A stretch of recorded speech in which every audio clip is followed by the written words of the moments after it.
I have never felt more scared in my life of someone, to be in a room with someone. Today, I got something special for you. Welcome back to Moose on Loose. My name's David. Today, we've got an ex-Liberal. She absolutely destroys Justin Trudeau. She rips him apart. She brings the receipts. We've got some other stories, so let's jump into this. First off, we're going to start off with this Jordan Peterson interview. So let's do the first thing first. Who is running the show, or who was running the show as far as you're concerned, and what did that mean? Just to set this up, we've got Selena Caesar Chavanas. She was an ex-Liberal who served from 2015 to 2019. She stepped down about the same time, really, as Jody Wilson-Raybould, who's the first Indigenous Attorney General of Canada. She refused to cover up for Justin Trudeau in the SNC-Lavalin scandal, and thus she was forced to step down. And Selena here did the same thing. She stepped down as well because she did not like the path of Justin Trudeau. We're going to jump into a few examples here of how Justin Trudeau treats his MPs, how he controls people, and how he's a commanding, demanding narcissist. Principal secretaries, Jerry Butts,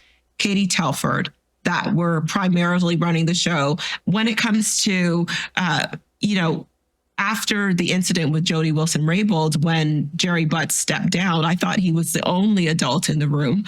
And when he stepped down, it became very apparent that things were going to get a lot worse before it got a lot better. And I still kept getting into a lot of trouble for things. Oftentimes you'd be given a speech and said, here, read the speech, say what's on the speech, and don't deviate. And I'd say, forget it. I'm not saying what's on this speech. This speech has nothing to do with the people of Whitby. It has nothing to do with the people that I serve. Tell me the 3 things that you want me to say that are really important. I'll say those, but I need to make sure that I'm representing Whitby. So I'd write my own speeches. I'd make sure I'd say them in French and English because I didn't want anybody to knock me for it. And I really made sure that I wasn't doing the cookie cutter politician move where you'd see one person sends out a tweet and everybody's tweet looks exactly the same. You know, you see that recently in the BC election with David Eby and the NDP. They all send out the exact same thing. They spent millions on Twitter ads. You just see every single one of them with the same cookie cutter, copy and paste crap. So it's interesting getting an insight here from her, how Justin Trudeau is really controlling every single one of the MPs, not letting them actually speak their own voice or properly represent their own constituents. I was very clear to make sure that the people of Whitby knew that I was serving them. And if I couldn't tweak the messaging, I posted nothing. And then I think towards the end, March of 2019, I just decided that I was not going to let the actions of one person dictate how I left government. And I was not going to let Justin Trudeau continue to be presenting himself as this sunny ways, great politician when I knew that he was the emperor with no clothes on. So what did you do about that? Like, you had some famous blow-ups as you departed from the political scene. Now, this is reminiscent. You mentioned Bill Morneau and Judy Wilson-Raybould. 3 establishes a pattern, and there seems to be very close affinity, and maybe I'm wrong about that, but from the outside, close affinity between what happened with Morneau and what happened with Raybould and what happened with you. And that's 3. Also, what happened to you when you started to reclaim your territory, let's say. So it didn't start with us, though. I want to be very clear. Leona Alislev left way before. Decorated military person who decided to leave and cross the floor to the Conservatives really early in our mandate because she was so disenfranchised with the prime ministers. Other people left. After we left, Eva Nessef also left because of the bullying that she received within the party. So there was a few people. So it's not just a 3. By the time Jane Philpott, decorated medical professional, left, we were way beyond 3s at that point. So yes.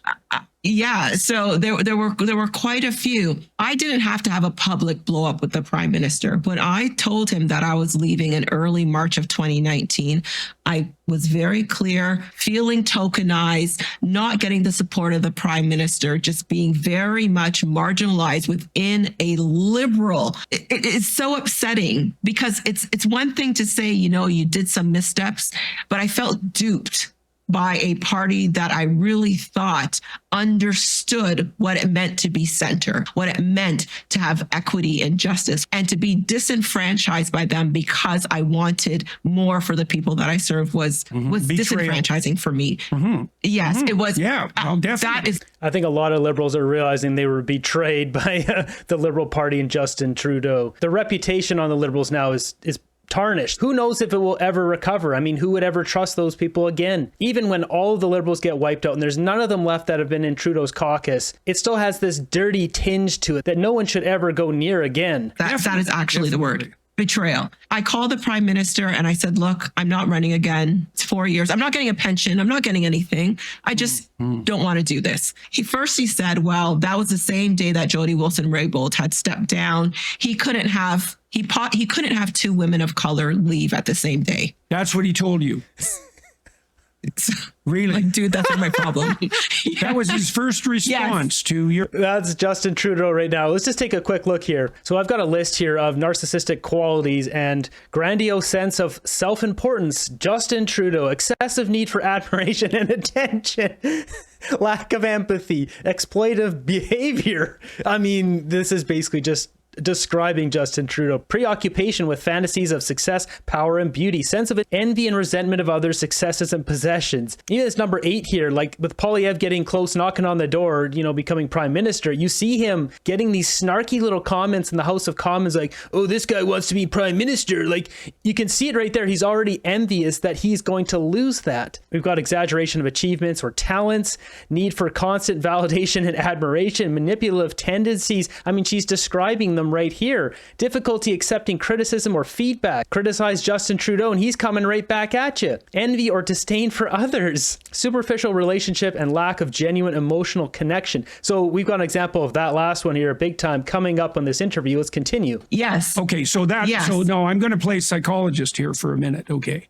Because that's really not, that's seriously not good. If he was a wise man and if he was a mature man, he would have understood that you divested yourself of your business. Your life took quite a turn, and that even if you two didn't get along, the fact that you'd been in government for only 4 years and you were leaving without running for re-election, without a pension, meant you were going back to square one in many ways. And so the first thing he should have said, even if he would have been somewhat truly self-aware and still putting his own interests first, he should have at least had the bloody sense to act as if he cared about what you were telling him. Just think about that. So she could have stayed in for 2 more years and got a pension like Jagmeet. She stepped down because she did not want to be a part of Justin Trudeau's party. And as he's saying here, the first thing he thinks about is himself, not about her, not about her stepping down and not getting those benefits, essentially going back, as he said, to square one. The fact that his first response was, I'm dead serious about that. Like, even if he was faking it, if he was a wise faker, the first thing he should have done was said like something like, well, I know we've had our differences. I really appreciate your service. You put an awful lot on the line for this. It's really unfortunate it didn't work out. Politicians always do this stuff. They have a whole can of crap they open up, just, spew out stuff. It's all politician talk. Oh, well, so sorry you're stepping down. Thank you for helping us out. Blah, blah, blah. Like he said, Trudeau's not the guy to do that because he doesn't care about other people. He only cares about himself. He thinks he's the best and everyone is there to serve him. I said it before. He almost treats all the liberals and everyone around him like they're his little slaves to help him get to where he needs to go, and they don't matter to him. So he's like some super level narcissist. He's not even like the junior level. He's master level narcissist. Is there anything I can do for you to make your departure more straightforward? I wish we could have worked together more sincerely, right? Definitely. And then if he was a genuine human being, so to speak, that would have actually bothered him. But the fact that he came out and said, I can't afford to have 2 women of color leave me the same day, like, all that means is that every single thing that you regarded as a betrayal was in fact a betrayal. Absolutely. That's absolutely inexcusable. But wait, there's more. That's not all he said. If not today or tomorrow or at some point in the future, you'll understand the level of sacrifice that I've made to be in this role. I'm sure he didn't respond to that too well. He was not happy with that. He said, oh my God, Selena, I can't believe that you're talking about my privilege. I was like, What? What? Let's go back to our list. I mean, pick any one of them here. And sense of entitlement, manipulative tendencies is immediately what he's going to there. Excessive sensitivity to perceived slights or insults. He's basically taking that as an insult to him. He's overblowing things, then jumping into arrogant, and haughty attitudes of behavior. This is basically a manual here on Justin Trudeau. He said, he started talking about the fact that he has, had death threats too, and in my mind I'm going, but you have an RCMP detail. When me and my kids had death threats, I didn't have anybody, right? Like, so there's a lot of stuff missing from this story. Yeah, but Justin Trudeau doesn't care. It's all about him. It's the Trudeau show. You're nothing to him. Nobody is nothing to him. Everyone's there to serve him. He is the master. Everyone else is the slave. I sincerely believe that's how he views the world. You think about it. The guy grew up with being the prime minister's kid. He was already at the top when he was little. He doesn't know what it's like to suffer. He doesn't know what it's like to be at the bottom of the barrel, to lose everything, to have your life, to have the rug pulled out from underneath your feet and just have nothing and have to build yourself up back from scratch. He's always had that silver spoon. So he doesn't know what it's like to actually endure pain, to take criticism. Same with Mark Miller, his childhood buddy there, who's the immigration minister. Same thing with that guy. He doesn't know how to accept criticism either. They're a bunch of losers. They weren't raised with proper values, and now they're just crappy people. The point is that after this all happened with Jody stepped down. She was being pressured to do something that she knew was unethical, was wrong by legal standards. She said. So he's talking about Jody Wilson-Raybould, who refused to cover up Justin Trudeau's scandal there at SNC-Lavalin. She wasn't going to do it. She stepped down. She was demoted first. Then she stepped down as Minister of Justice and Attorney General. And then she was thrown out of the party, her and Jane Philpott. Jane Philpott, again, decorated medical doctor who was the Minister of Health, the president of the Treasury Board. The Prime Minister, after that, decided that he was going to go on national television and apologize to Canadians for the kerfuffle that was happening within his government. And he said the words of, "I want Canadians to know that my office door is open and it is available for anyone to come in, and that I treat everyone with basically kindness and respect and sunny ways."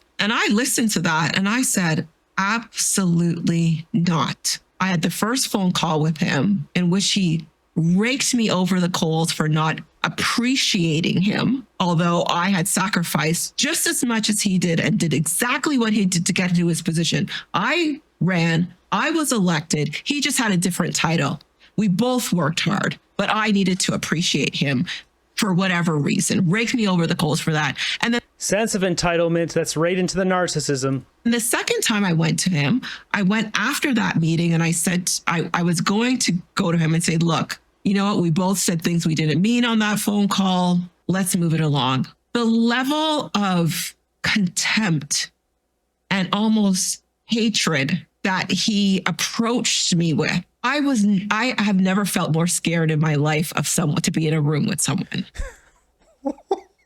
And I knew that heard happened. of wounded narcissism? Ooh, that is spicy. That's a soundbite if I've ever heard one before. Wounded narcissism refers to a state in which a person with narcissistic traits has experienced a significant blow to their ego or self-image, causing them to feel injured, threatened, or humiliated. This can occur during rejection, failure, criticism, or loss of status or admiration. So we've got characteristics here: increased sensitivity to perceived slights or criticism, heightened defensiveness or aggression, exaggerated feelings of shame, humility. This is Justin Trudeau. Intense emotional reactions, justified need for admiration, greater efforts to assert dominance or control over others. This is unbelievable. This is like, put Justin Trudeau's face on the side here. This is him. Retreating into fantasies of power and success, tendency to blame others, increased manipulation, difficulty regulating emotions. Okay, so that's a hell of a thing to say. Seriously, that's quite a thing to say. Yeah. That you were afraid. Okay, so I want to know why were you afraid? That's a whole different level of anything that you've revealed so far, right? But now you go there in an attempt to, I wouldn't say smooth over the waters, but that's right. You said that there was a terrible tension in the room that you associated with both contempt, and that's not good. Contempt is a very, very dangerous emotion. Tell me exactly what transpired in that meeting and why you had that reaction. There was nothing, there was no words. It was a glare. It was this reddening of the face. It was the exhalation of his voice. And I stood there And I was alone in the room because it was after caucus. There was nobody else in the room. This exchange happened and I said, you know what, Justin, and I was stopped in my tracks with the glare, the huff. And then he got up out of his seat and he just like stormed out of the room. And I froze because at that moment, I knew that this person actually could make or break the rest of my life. And I was petrified of what could happen next, how it could happen, I didn't know what he would do. This is basically, you've got a grown man acting like a temper tantrum child, except he has a lot of money and power. This is someone you definitely want to be scared of in this situation because who knows what he will do. Right, you have a name like Trudeau and you decide to blacklist Selena from ever working in Canada again. That could happen like that. It's me versus him. And I realized I had no ground to stand on.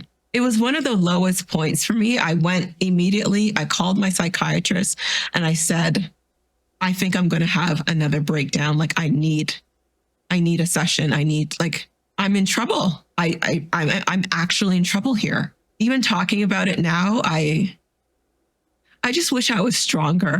I just wish I didn't let someone bully me. You have to understand that way. That this is not only your response to a personal situation. You have to take that in mind when you're assessing your own emotional response. Like at one level, you're having a very unpleasant conversation with another person.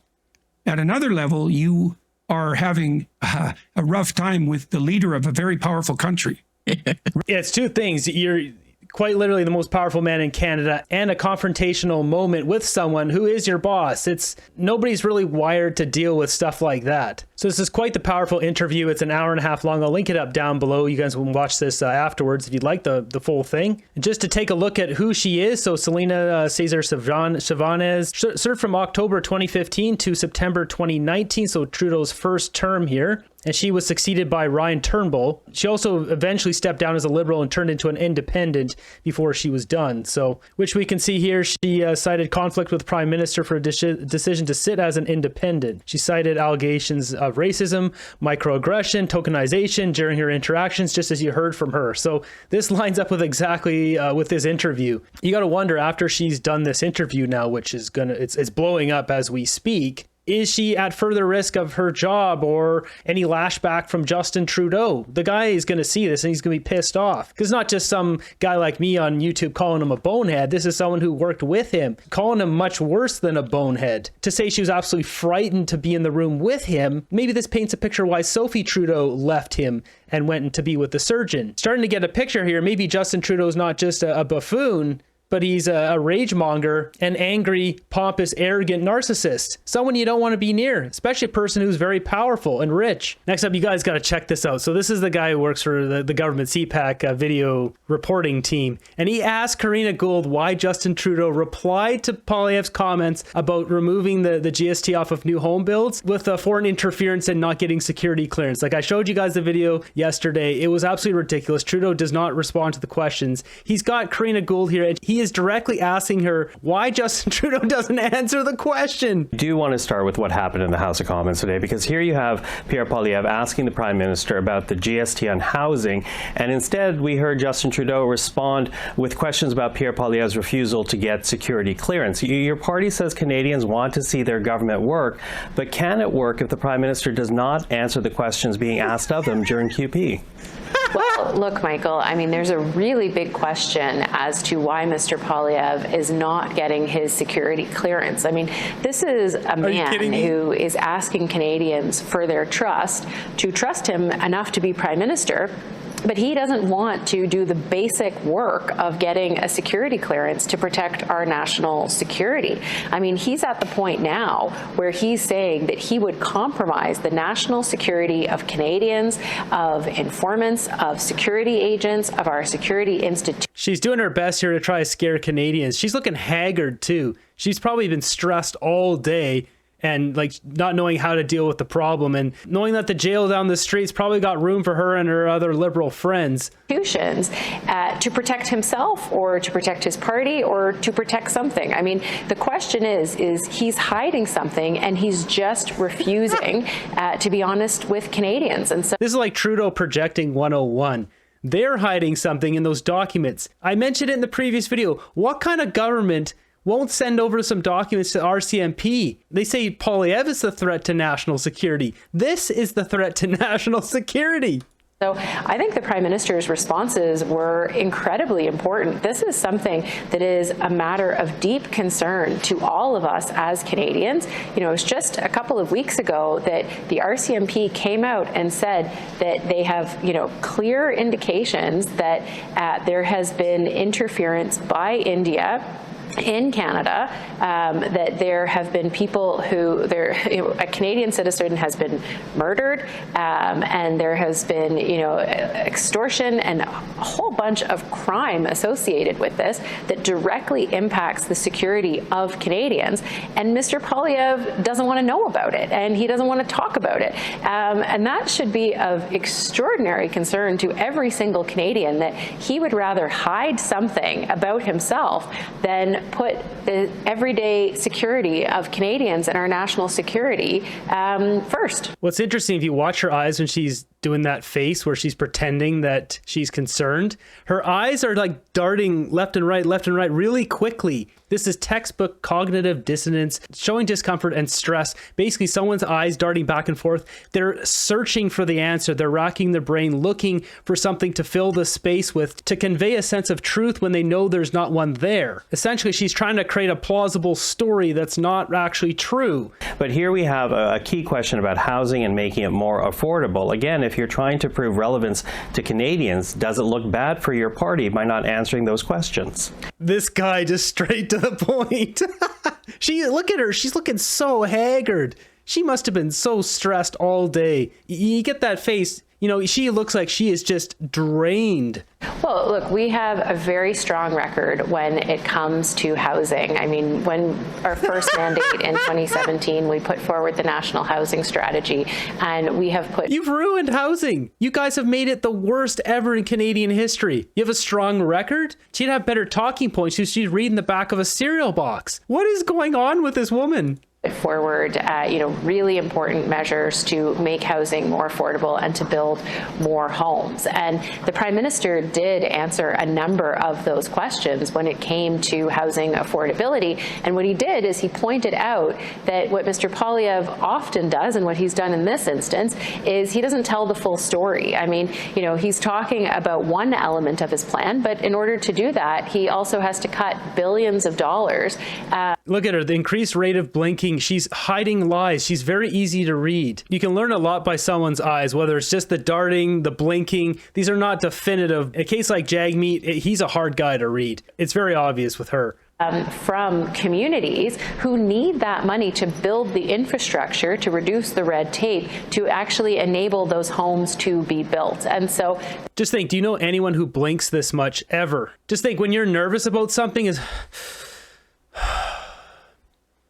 blink, blink, blink, blink, blink, blink, blink, blink, blink. In this situation where it's clearly she's stressed out and she's lying, this increased rate of blinking is someone trying to block out. It's cognitively, your brain is trying to block out the world because you are lying and you don't want to face it. You literally don't want to see it. It's just like when someone lies and they tend to cover their mouth with their hand because they're trying to stop the lie from actually coming out of their mouth. We don't realize we're doing this, but that's why that whole saying, the bigger the lie, the higher the hand. Well, it's not necessarily true, but it is over your mouth. It is true. You're trying to prevent the lie from coming out and for people to see it, to hear it. The increased rate of blinking is directly tied with anxiety and blocking out the world, as in closing your eyes to not be engaged with it anymore. Unless you're a trained CIA or Russian operative, you just wouldn't know to untrain these tells to the world. And some people have pretty big tells like her. Once again, Jagmeet, that's a hard dude to read. The Prime Minister absolutely answered the question a number of times, but he posed a really important question back to Mr. Poilievre, and that is,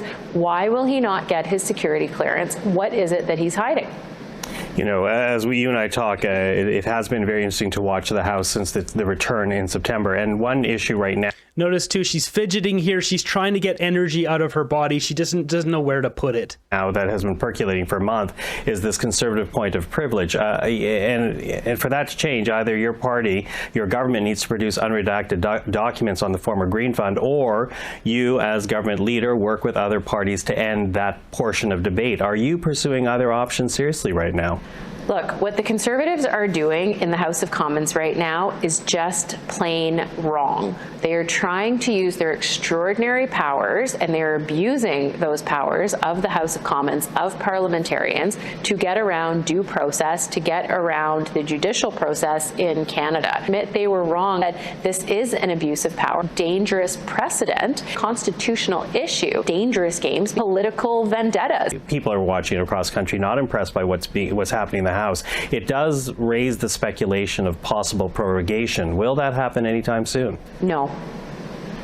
No, look, Michael, we are here to work for Canadians. There is only one political party in the chamber behind me that is trying to make a mockery of this place, and that does not have respect for our parliament. It does not have respect for our democracy. And what that means is the Conservative Party. Is this the party that has at least 4 people that have defected to China? The Liberal Party? She's unbelievable. And it is only the Conservative members of Parliament who are making a mockery of the work that we are supposed to be doing here for Canadians. That's quite the interview by this guy. He just stuck it to her. I didn't expect him to just call out the fact that, you know, Justin Trudeau won't answer the questions and just says whatever he wants in there. It's ridiculous. And as he said, Canadians are watching. They see that Trudeau doesn't want to answer questions. Jumping over to my group here, let's see what memes we've got today. End of the road for electric cars. Shocking chart reveals how EV sales have slumped around the world, with Volkswagen, the last car maker, forced to close its factories as a result. Interesting. Yeah, you can see them dropping off. So it really peaked in 2023 here. Who knows? I mean, when you drive past a yard with a cool skeleton Halloween decoration, then realize it's a crackhead. Probably Vancouver. Liberal scientists can prove climate change is real. They can't tell the difference between boys and girls. Oh my God. That's where to wrap up this episode. Pretty wild to see Karina Gould lying some more to the Cpac government reporter. But that interview with Jordan Peterson and the ex-Liberal there, that's just wild. You guys should go check out the full thing. I'll link it up down below. Be sure to subscribe to the channel. Subscribe to my extra channel as well. I'll link those up both here. See you guys in the next one.